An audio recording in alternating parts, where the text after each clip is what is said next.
yang sering dijadikan dalil bahwa Allah bertempat itu ayatnya sama dengan dalil yang menunjukkan Allah tidak bertempat. Lucu nggak? Kalam ulama yang dinukil untuk memahami ayat tersebut sama dengan orang yang pro dan kontra. Ketika ada ayat Ar-Rahmanu 'alal 'arsy istawa atau tsumma istawa 'alal 'arsy, Allah yang Maha Rahman bersemayam di atas aras, istawa. Kalam ulama yang digunakan sama untuk memahami ini. Yang paling ngerti ayat kita apa ulama? Ulama yang paling mengerti, ulama yang dekat ke masa Nabi atau ulama yang belakangan? Yang lebih dekat ke Nabi, namanya salaf. Makanya nama salaf ini seksi. Paham maksudnya? Menarik untuk digunakan. Kita lihat imam salafnya ngomong apa ya. Lalu kita orang-orang khalaf, orang belakangan pun ternyata berebut kalam dari kalam ulama salaf. Karena ada klaim legitimasi dari Rasulullah. Rasulullah mengatakan khairul qurun qarni, hadis Bukhari. Sebaik-baik abad, abadku. Lalu tsummal ladzina yalunahum, tsummal ladzina yalunahum. Lalu setelahnya. Berarti 3 kali kurun. 300 tahun, 3 abad. Yang paling sering diungkap itu 2 imam. Pertama Imam Malik, yang kedua Imam Syafi'i. Coba kita lihat ya.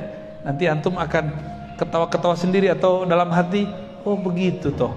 Berarti selama ini kalam imam ini dipelintir gitu.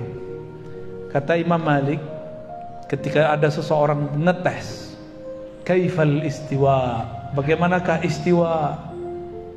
Dalam satu riwayat dia mengatakan al istiwa ma'lum. Istiwa itu dimaklumi maknanya, bahwa istiwa dalam bahasa Arab ada 15 makna. Itu maksudnya maklum. Kalau kita Arab maklum. Kalau dia maklum beneran, Arab beneran dia.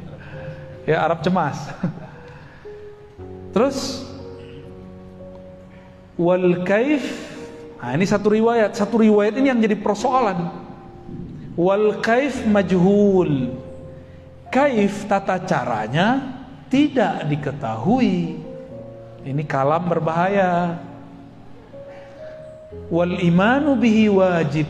Percaya kepada istiwa wajib. Wassual anhu bid'ah. Mempertanyakannya bid'ah.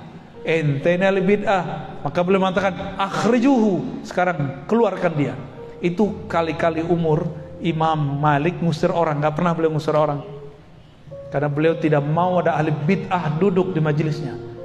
Tapi bid'ah versi Imam Malik bukan bid'ah versi kita. Di kita cuma karena beda masalah fikih disebut bid'ah. Sahabat-sahabat yang dimuliakan Allah, persoalan fikih lebih luas dari akidah.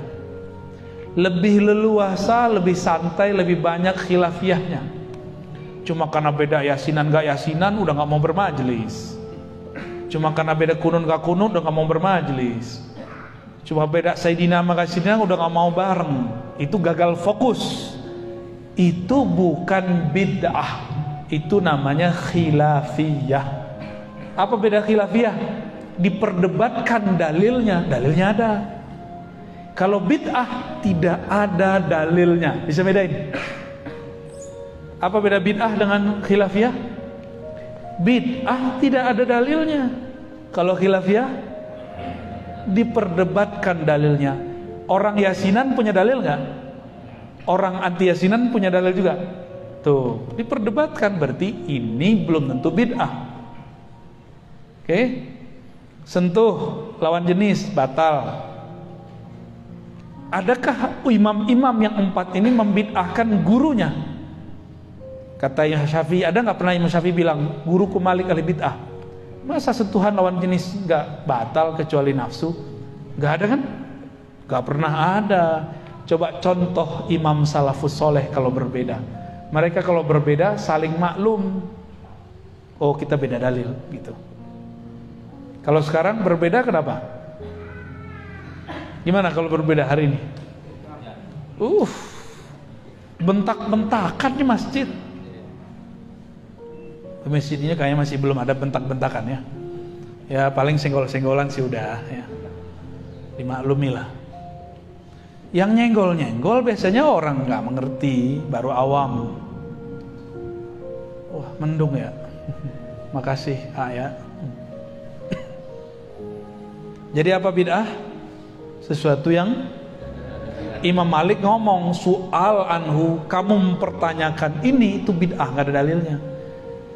Ternyata sahabat Nabi nggak pernah ada yang nanya bagaimana istiwa. Nabi nggak pernah menjelaskan apa itu istiwa. Maka mempertanyakan itu bid'ah.